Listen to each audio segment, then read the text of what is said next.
Hello everyone, welcome to BP math academy. আজ আমরা শতকরার কয়েকটি অঙ্ক নিয়ে আলোচনা করব। আগের 4টি পার্টে বেশ কয়েকটি অঙ্ক নিয়ে আলোচনা করেছিলাম। আজ 19 থেকে কয়েকটি অঙ্ক নিয়ে আলোচনা করছি। যদি আগের অঙ্কগুলো দেখে না থাকেন তো প্লে লিস্টে দেখতে পারেন।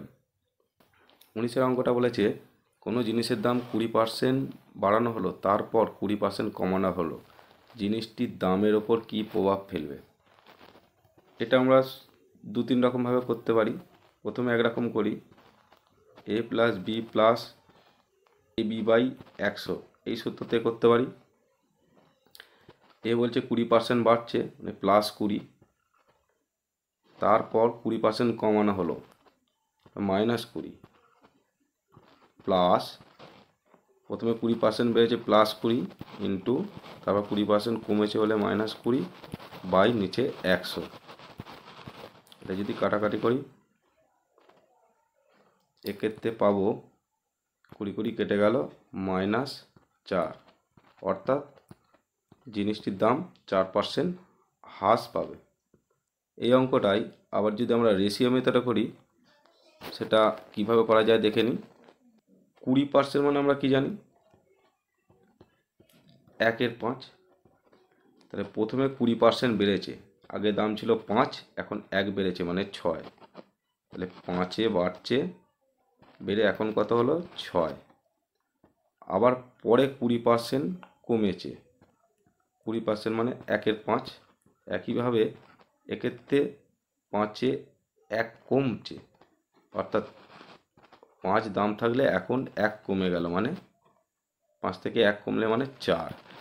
এই বরাবর গুণ করি, 5 5-এ 25, তাহলে বাঁ দিকে 25 হলে ডান দিকে 4 6 24, অর্থাৎ আগে যদি 25 টাকা দাম হয়ে থাকে এখন 24 টাকা দাম হচ্ছে। তাহলে 100 করতে গেলে আমরা কত দিয়ে গুণ করবো, একে 4 দিয়ে গুণ করি। তাহলে 4 দিয়ে গুণ করলে 100, এক্ষেত্রেও 4 দিয়ে গুণ করলে 4 24 96, অর্থাৎ জিনিসটার আগে দাম ছিল 100, এখন দাম দাঁড়াচ্ছে 96। সুতরাং দাম কত কমলো, দাম কমেছে 4%, তার মানে ক্ষতি হয়েছে। আগে 100 টাকার জিনিসটা এখন 96 টাকায় বিক্রি করছে, তার মানে তার 100-তে 4% ক্ষতি হচ্ছে। সুতরাং এখানে জিনিসটির দামের কি প্রভাব পড়বে, 4% হ্রাস পাবে। এইভাবে অঙ্কটা আমরা করতে পারি। 20 অঙ্কটা, কোনো জিনিসের দাম পরপর দুবার 20% করে বাড়ানো হলো, তাহলে জিনিসটির দামের কি প্রভাব পড়বে। আমরা যদি রেশিও মেথডে করি তাহলে 20% সমান আমরা কি জানি, 1/5, অর্থাৎ 5-এ 1 বাড়ছে মানে 6। আগে 5 টাকা হলে এখন দাম হচ্ছে 6 টাকা। আবার দুবার বেড়েছে, সুতরাং আবার 5 টাকা হলে দাম হচ্ছে 6 টাকা। এগুলো গুণ করলে বাঁ দিকটা 25 হচ্ছে আর ডান দিকটা 36 হচ্ছে। এটাকে 100 করতে গেলে কত দিয়ে গুণ করব, 4 দিয়ে গুণ। একইভাবে ডান দিকটাতেও 4 দিয়ে গুণ হবে, এটা গুণ করলে 144 হবে। অর্থাৎ 100 টাকার জিনিসটা এখন বিক্রি করছে 144 টাকা।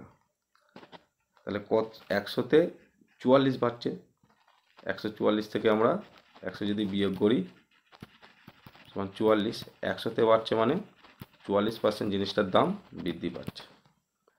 আবার আমরা সূত্র ধরেও করতে পারি, A plus B plus A B by 100, এই সূত্র ধরেও। এখানে 20 হবে, 20 প্লাস ওপরে 20 ইন্টু 20 মানে 400 আর নিচে 100, কাটাকাটি করলে এখানে 20 20 40 আর 4-এ 44, সুতরাং 44% জিনিসটির দাম বৃদ্ধি পাবে।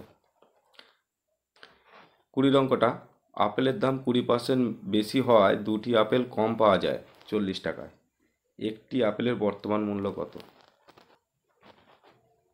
20% মানে আমরা কি জানি, 1/5। তাহলে আগে 5 টাকা হলে এখন দাম 1 টাকা বাড়ছে, মানে 5 টাকার জিনিসটা এখন 6 টাকায় বিক্রি হচ্ছে। তাহলে এটা 5 টাকার জিনিসটা এখন কত বিক্রি হচ্ছে, 6 টাকায়। তাহলে এটা হলো দামের রেশিও, যেটা প্রাইস রেশিও বা দামের রেশিও। তাহলে কোয়ান্টিটির রেশিওটা আমরা জানি দামের রেশিওর উল্টো হয়, 6:5 হবে। তাহলে আগে 6টি আপেল পাওয়া গেলে 20 টাকায়, এখন 5টি আপেল পাওয়া যাচ্ছে। এখন এই যে পার্থক্যটা, অনুপাতে পার্থক্য 1, সেটাই বলছে কত, 2টি আপেল কম পাওয়া যায়, 1 = 2। তাহলে বর্তমানে আপেল পাওয়া যাচ্ছে, আগে যদি 6টি পাওয়া যায়, এখন 5টি পাওয়া যাচ্ছে, তাহলে 5 = কত হবে, 10টি। সুতরাং এখন 10টি আপেল পাওয়া যাচ্ছে কত টাকায়, 40 টাকায়। তাহলে একটি আপেলের দাম কত হবে, 40কে 10 দিয়ে ভাগ, মানে 4 টাকা। একটি আপেলের দাম কত হবে, 4 টাকা।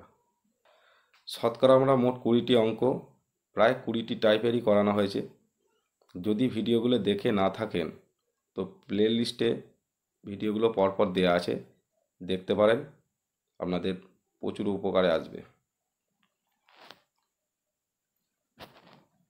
ভিডিওটি ভালো লাগলে অবশ্যই লাইক, শেয়ার এবং সাবস্ক্রাইব করবেন। ভিডিওটি দেখার জন্য অসংখ্য ধন্যবাদ।